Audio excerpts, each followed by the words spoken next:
గారు లేవనెత్తిన ఒక అంశం చాలా సున్నితమైన అంశం. విభజనకి నిజంగా దారి తీసే విధంగానే ఈసారి ఈ సీట్లని గుర్తించడమో ప్రకటించడమో జరిగే అవకాశం ఉందా?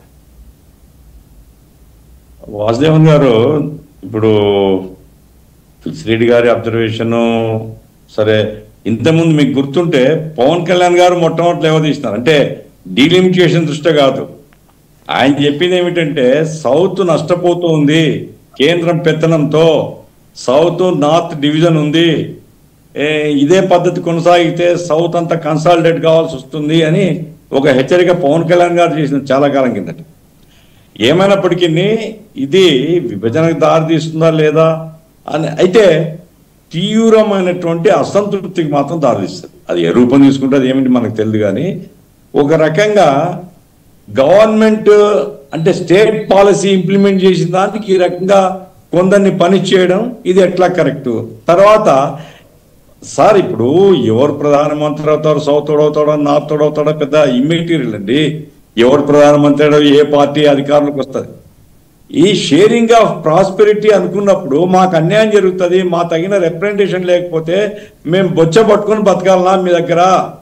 ఇప్పుడు మొత్తం పనులను ఇప్పటికే తరలించుకొని పోతున్నారు, మా రైట్ఫుల్ షేర్ మాకు ఇవ్వడం లేదు అనేటువంటి అంశం ఇప్పటికే ఉంది.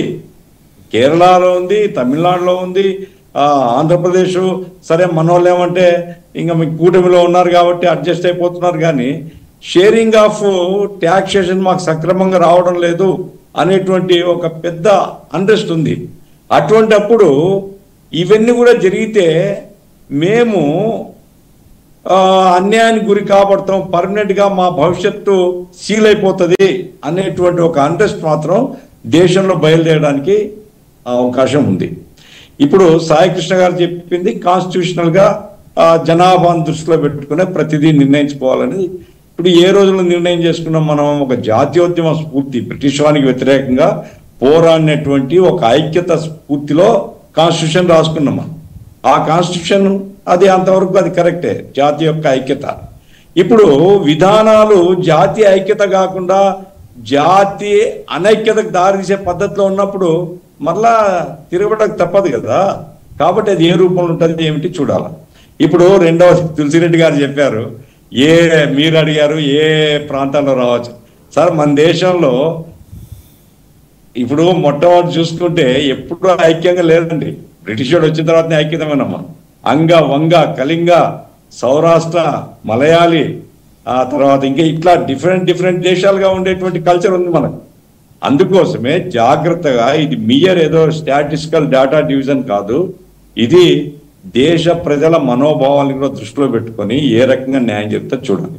రెండవది ఏమంటే సాయికృష్ణ గారు ఒక అబ్జెక్షన్ చేశారు, ఇప్పుడుండే కాన్స్టిట్యూషన్ ప్రకారంగా సరిపోదు. ఎస్, నేను అంగీకరిస్తాను. కాన్స్టిట్యూషన్ అదేం వేదం కాదు కదా, మారద్దు అని చెప్పడానికి. అనేక సార్లు మార్చుకున్నాం మనం. For the sake of national unity, for the sake of unity between people, between south and north. కాబట్టి అందరు కలిసి చర్చించవచ్చు.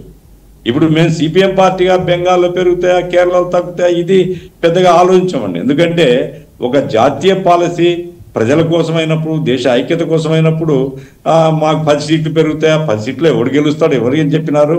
కాబట్టి ఇక్కడ సీట్లు ఒక రాష్ట్రానికి పెరగడం తగ్గడం, ఒక రాష్ట్రంలో ఎవరు గెలుస్తారని దాంతో నిమిత్తం లేకుండా ప్రజల యొక్క మనోభిప్రాయాల్ని గుర్తులో పెట్టు జాగ్రత్తగా గమనించి అందరినీ ఐక్యంగా ముందుకు తీసుకొని పోవడానికి ఎవరు ఆలోచించాలా? కేంద్రమే ఆలోచించాలి. నా బాధ ఏంటంటే సార్, నా ఆవేదన, గతంలో వాజ్పేయి ఓ స్టేట్స్ మ్యాన్, ఆయన బీజేపీ పార్టీ, బీజేపీని మేము వ్యతిరేకిస్తాం, బట్ ఆయన స్టేట్స్ మ్యాన్. ఆయన ఎప్పుడు చిన్న దానిలతో గిల్లికజ్జాలు పెట్టుకోలేదు. తర్వాత పవర్ కాన్సన్ట్రేషన్ అంతా నాకే ఉండాలని ఎప్పుడు అనుకోలేదు. ఆయన కాలంలోనే బిట్వీన్ ఇండియా అండ్ పాకిస్తాన్ సంబంధాలు పెరిగాయి. ఆయన కాలంలోనే కొన్ని జాతీయ విలువలు ఆయన పెంచాడు. కాబట్టి ఇందిరాగాంధీ, వాజ్పేయి లాంటి స్టేట్స్మెన్ కనపడడం లేదు సార్. అది నా బాధ. ఎందుకంటే ఇప్పుడు ఉండేటువంటి దేశం యొక్క దుస్థితి ఎట్లుందంటే, అరే ఎలక్షన్ కమిషను దేశమంతా అల్లకల్లోలం చేస్తుంది అని చెప్పినా కానీ ఏ మాత్రం స్పందించకపోతే ఎట్లా సార్ జాతీయ ఐక్యత లేదా ప్రజల మధ్య ఐక్యత ఎట్లా మనం స్థాపించగలుగుతాం? కాబట్టి డీలిమిటేషన్ ఇప్పుడు నాకు నిన్న రాత్రి చూస్తుంటే సార్ ఒక మన ఫేస్బుక్ లో ఒక పోస్టింగ్ చూశాను నేను. 27కే మిడ్ టర్మ్ ఎలక్షన్స్ రావచ్చు అనేది అతను పెట్టినటువంటి అభిప్రాయం. ఎందుకంటే ఇప్పుడు దేశంలో ఈ సర్ వచ్చిన తర్వాత ఏది ఎలక్షన్ కమిషన్ది ఇక దాడి ఏకపక్షంగా ఎన్నికలు జరుగుతున్నాయి కాబట్టి అబ్కీ బార్ 400 పార్ అనేది మనకు సాధ్యం కాలేదు, ఇప్పుడు సాధ్యం చేసుకోవడానికి పోవచ్చు అని. ఎంత చిన్న ఆలోచన సార్ ఇది. దేశంలో మనం పరిపాలన చేయాలన్నా ఎప్పుడు రాజకీయాలు చేస్తూ ఉండాలన్నా? దేశంలో నిరుద్యోగం, దేశంలో వివిధ ప్రాంతాల అభివృద్ధి, మన పిల్లలు బయట పోయి పనిచేస్తున్నారు, బతుకుతున్నారు, విదేశీయులు మన దేశం మీద సుంకాలు అంటున్నారు. ఇటువంటి పాలసీస్ మీద చర్చ జరగాలి కానీ ఎన్ని గెలవాలా ఇదే ఆలోచన అయితే స్టేట్స్మెన్స్ లేకపోతే జాతీయ ఐక్యత ఉంటుంది. జాతీయ ఐక్యత చాలా పెద్ద సబ్జెక్ట్ అది. కాబట్టి అవసరమైతే రాజ్యాంగాన్ని మార్చుకుంటాం, ఏముంది. ఈ 50 సంవత్సరాలు అలవాటు పడినాం కాబట్టి ఏ రాష్ట్రానికి ఎన్ని సీట్లు అనేది ఫిక్స్ చేసుకోవచ్చు, లేదా పర్సెంటేజ్ పెంచుకొని ఫిక్స్ చేసుకోవచ్చు. ఆ రకంగా చేసుకోవడమే ఉత్తమమైన పరిష్కారం. మా సిపిఎం పార్టీగా ఇంతకుముందు కూడా చెప్పాం మేము, అయ్యా పెంచదలుచుకుంటే మీరు అన్ని రాష్ట్రాలకు పెంచండి, proportionate to the present seats. ఎన్ని పెరుగుతాయో అన్ని రాష్ట్రాలకు ఆ పర్సెంటేజ్లో పెంచండి. ఇప్పుడు ఉండేటువంటి పరిస్థితిలో ఐక్యత ఇంపార్టెంట్ తప్ప సీట్లు ఇంపార్టెంట్ కాదని మా అభిప్రాయం. గతంలో చెప్పాం, ఇప్పటికీ మా అభిప్రాయం అదే. అవసరమైతే రాజ్యాంగాన్ని మార్చుకోవచ్చు. మహిళా రిజర్వేషన్ అమలు చేయాలా, ఎస్సీ ఎస్టీ సీట్స్ కూడా ఆ పర్సెంట్ పెరుగుతాయి. కాబట్టి ఆ రకంగా అన్ని వర్గాలను సంతృప్తిపరిచే వేదిక, ఐక్యతను కాపాడడానికి ఇదే మార్గం అనేసి మేము భావిస్తాం. నేను ఒకటి అంటే పొలిటికల్ యాంగిల్లో ఒక క్వశ్చన్ సార్.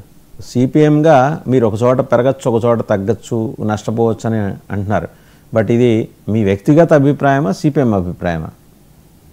ఈ proportionate to present seats percentage పెంచండి పార్టీ అభిప్రాయం అండి. నేను ఓడిపోవచ్చు గెలవచ్చు అనేది నా పర్సనల్ ఒపీనియన్. ఎవరైనా అదే చెప్తారు కదా సార్, లేదా గెలిచే పద్ధతిలోనే ఈ దేశాన్ని మార్చి ఎవరు అనుకోరు. ఈవెన్ బీజేపీ కూడా ఆ మాట చెప్పదు. మేము మా పార్టీ అభిప్రాయము proportionate to the present seats పెంచితే గొడవ ఉండదు. కాబట్టి జాతీయ ఐక్యతను దృష్టిలో పెట్టుకొని ఈ రకంగా, ఎందుకంటే దాని మీద ఒక మీటింగ్ పెట్టినాడు, తర్వాత అన్ని పార్టీలు పిలిచాడు. మా పార్టీలో చర్చ జరిగిన తర్వాత మా పార్టీ అభిప్రాయంగా పబ్లిక్ కూడా ప్రకటన వచ్చింది మాది. ఇప్పుడు ఉండేటువంటి సీట్స్ను ఫ్రీ చేయలేకపోతే మీరు దాన్ని పెంచండి, ఒక పర్సెంటేజ్ అన్ని రాష్ట్రాలకు మీరు ఈక్వల్గా పెంచండి. ఆ రకంగా మాత్రమే ఇప్పుడు ఉండేటువంటి పరిస్థితుల్లో జాతీయ ఐక్యతను, రాష్ట్రాల ఐక్యతను కాపాడగలుగుతామని మా అభిప్రాయం. నా అడిషనల్ గా చెప్పేది అంటే మీరు మహిళా రిజర్వేషన్, ఎస్సీ ఎస్టీ రిజర్వేషన్ పెంచండి. ఆ రకంగా చేస్తే ఇది దేశానికి మంచిదని నా అభిప్రాయం. దేశ విభజనకి దారి తీసే ఉత్పన్నమయ్యే పరిస్థితి ఏమన్నా ఏర్పడుతుందా? అంటే ఏకపక్షంగా వెళ్తే తులసిరెడ్డి గారు చెప్పింది షరతులు వర్తిస్తాయి, ఆయన కండిషన్స్ అప్లై అనే పద్ధతిలోనే చెప్పారు. ఒకవేళ ఆ పద్ధతిలో వెళ్తే ఆ ప్రమాదం తమిళనాడు నుంచే ఉండే అవకాశం ఉందా? మీరేమనుకుంటున్నారు? తమిళనాడు వాళ్ళు తిరగబడతారు సార్. ఇప్పుడు తమిళనాడు వాళ్ళు హిందీని ఎప్పుడు అంగీకరించలేదు కదా. నేషనల్ ఎడ్యుకేషన్ పాలసీని వాళ్ళు మా రాష్ట్రంలో ఇంప్లిమెంట్ చేయమని చెప్పేస్తున్నారు వాళ్ళు. కాబట్టి తమిళనాడు ప్రజలు అంగీకరించారు. ఆంధ్రాలో ఉండేటువంటి ప్రభుత్వాలు, పాలక వర్గాలు ఇప్పుడు బీజేపీతో చేతులు కలిపినాయి, బీజేపీ వాళ్ళ డబ్బులతో బతకాలనుకుంటున్నారు. కాబట్టి ఇక్కడ ఏం జరుగుతుంది నేను చెప్పలేను, కానీ తమిళనాడు మాత్రం అంగీకరించింది. ఏం జరుగుతుంది? దేశం విభజన జరుగుతుంది. బీజేపీ వాళ్ళ డబ్బులతోనా, కేంద్రం డబ్బులతోనా? గఫూర్ గారు ఒక ప్రశ్న, బీజేపీ వాళ్ళ డబ్బులతో బతకాలనుకుంటున్నారా, కేంద్రం డబ్బులతో బతకాలనుకుంటున్నారా? బీజేపీ వాళ్ళ డబ్బులతో బతకాలని అనుకుంటున్నారన్నారు. బీజేపీ వాళ్ళ డబ్బులా, కేంద్రం డబ్బులా అని అడుగుతున్నా. బీజేపీ వాళ్ళ డబ్బులు అంటే కేంద్రము బీజేపీ మీరు వేరు చూస్తారు. నేను చూసేదేమో కేంద్రము బీజేపీ కలగలిసి చూస్తాను నేను. ఇప్పుడు కాంగ్రెస్ ప్రభుత్వం, కాంగ్రెస్ అన్యాయం చేసింది. కాంగ్రెస్ అన్యాయం చేసిందా, కేంద్ర ప్రభుత్వం అన్యాయం చేసిందా అంటే కాంగ్రెస్ ఆధ్వర్యంలో కేంద్ర ప్రభుత్వం అన్యాయం చేసింది గతంలో చెప్పాము. ఇప్పుడు బీజేపీ ఆధ్వర్యంలో కేంద్ర ప్రభుత్వం యొక్క డబ్బుల కోసం వీళ్ళు లొంగిపోతున్నారని నా అభిప్రాయం. రైట్. సార్ సాయికృష్ణ గారు అంటే కాన్స్టిట్యూషనల్గా ఉండే అవాంతరాలు, ఇబ్బందులు వాటిని అధిగమించుకునే దానికి ఉన్న మార్గాలు అన్నీ కూడా తులసిరెడ్డి గారు చెప్పారు, గఫూర్ గారు చెప్పారు. అంటే ఓవరాల్గా ఏంటంటే ఇంకా 50 ఏళ్ల క్రితం పాపులేషన్ సెన్సస్ ప్రకారం కనుక పోయే పని అయితే చాలా మార్పులు జరగాల్సి ఉంది. బట్ ఉన్న పళంగా మార్పుని అంగీకరించడానికి జనం సిద్ధంగా ఉన్నారా? రాజకీయ పార్టీలు సిద్ధంగా ఉన్నాయా? ఓవరాల్గా ఎలాంటి